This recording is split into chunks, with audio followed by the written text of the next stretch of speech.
সত্যি অনেক মজা। আমি ভাবছিলাম প্রথমবার খাবো, কেমন না কেমন লাগে খাইতে অনেক মজা, আসলেই মজা।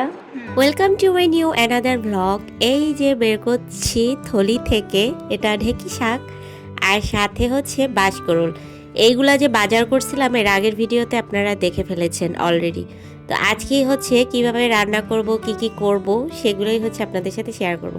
ফার্স্টেই হচ্ছে লামিয়া, আমি, স্নেহা, আমরা তিনজনই বাঁশকরুলগুলো খুলতেছিলাম। এটা আমি মনে হয় এই জীবনের ফার্স্ট খুলতেছি। এগুলোর ভিতরে ভাই কিরকম যেন আলাল ছিল, পুরো একদম হাতে বিঁধে গেছিল। যাই হোক, এতগুলা বাঁশকরল থেকে অনলি 3 3 6 আর একটা 7টা বের হয়েছে মাত্র। আর এখানে আম্মু হচ্ছে ঢেঁকি শাকগুলো কুটতেছিল, আর আমি বাঁশকরলটা আপনাদেরকে কুটে দেখাচ্ছি যে কিভাবে কুটেছি। এখানে হচ্ছে মাঝখান থেকে একটা ফালি দিয়েছিলাম, আর পরবর্তীতে দেখছি যে এটা আসলে বেশি বড় বড় সাইজ হয়ে গেছে, এর জন্য মাঝখান থেকে আরও একটা ফালি করে নিয়েছিলাম। এটাই হচ্ছে আজকে গরুর গোশ দিয়ে রান্না করব। আর এই যে ফ্রিজ থেকে গরুর গোশ নামিয়ে নিয়ে আসছি, আর আম্মুরও হচ্ছে ঢেঁকি শাক কোটা শেষ। দেন হচ্ছে আমরা দুই বোনে মিলে এটাকে ভালো করে ওয়াশ করে নিচ্ছি। ঢেঁকি শাক ভাজি আমি এর আগে অনেকবার খেয়েছি। যাই হোক, ঢেঁকি শাকের জন্য আমি এখানে চিংড়ি মাছ নিয়েছি, পেঁয়াজ কুচি আর হচ্ছে কাঁচামরিচ কুচি নিয়েছি। দেন এখানে হচ্ছে আমি তেল দিয়ে দিয়েছি ফ্রাই প্যানে, আর সাথে হচ্ছে একটু রসুন কুচিও দিয়ে দিয়েছি। এরপরে নাড়াচাড়া করা শুরু করে দিয়েছি, ঢেঁকি শাকগুলোকে দেবো। আর এর ভিতরেই হচ্ছে আবার চিংড়ি মাছটাও দিয়ে দিয়েছি। ঢেঁকি শাকগুলো কিন্তু শুধু পাতাগুলো ছেড়ে নিয়েছে, এখানে কিন্তু কুচি কুচি করিনি। আমি এভাবেই হচ্ছে হ্যাবাং যে পাহাড়ি যে রেস্টুরেন্ট আছে ওইখানে আমি খেয়েছিলাম এইভাবে। যাই হোক, এরপরে একটু জিরার গুঁড়া আর ধনিয়ার গুঁড়া আর হালকা একটু হলুদের গুঁড়া দিয়ে দিয়েছি।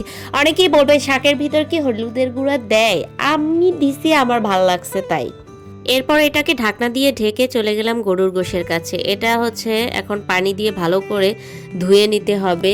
তো আগে হচ্ছে আমি গরুর গোশগুলোকে একদম ছোট ছোট করে পিস কেটে দেন ধুয়ে নিয়েছি। এখানে আমি আদা, রসুন, তারপরে পেঁয়াজ এগুলো বাটা দিয়েছি।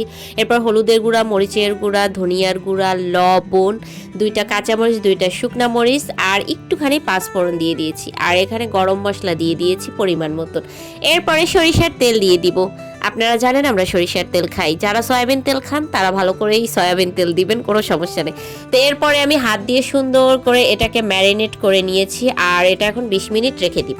এরপরে চুলায় হালকা আঁচে এটাকে আমি 10 থেকে 15 মিনিটের মতন ভালো করে কষিয়ে নেব। এই ফাঁকে হচ্ছে আমি বাঁশকরলগুলো ভালো করে ওয়াশ করে নিয়েছি, আর ছোট ছোট করে স্লাইস করে কেটে নিয়েছি।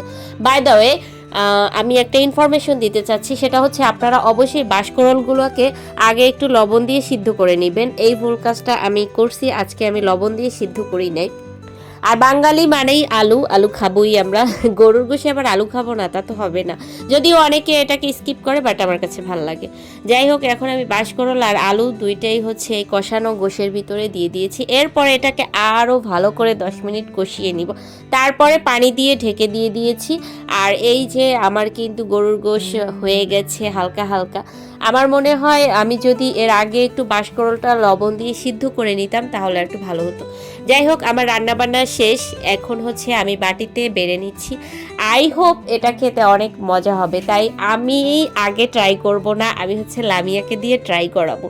এই যে আমার ফাইনাল লুক, বাঁশকরল গরুর গোশ দিয়ে রান্না, আর সাথে হচ্ছে ঢেঁকি শাক। এখন আমি হচ্ছে ট্রাই করতে দিছি লামিয়াকে, লামিয়া এবার রিভিউ দেবে। লামিয়া আসলে ঢেঁকি শাকটা খেয়ে বলছে আসলেই অনেক মজা হয়েছে এই ঢেঁকি শাকটা। এরপর আমি তাকে বলছি একটু বাঁশকরলটা ট্রাই করে দেখো। এরপর সে বলতেছে এতটুকু।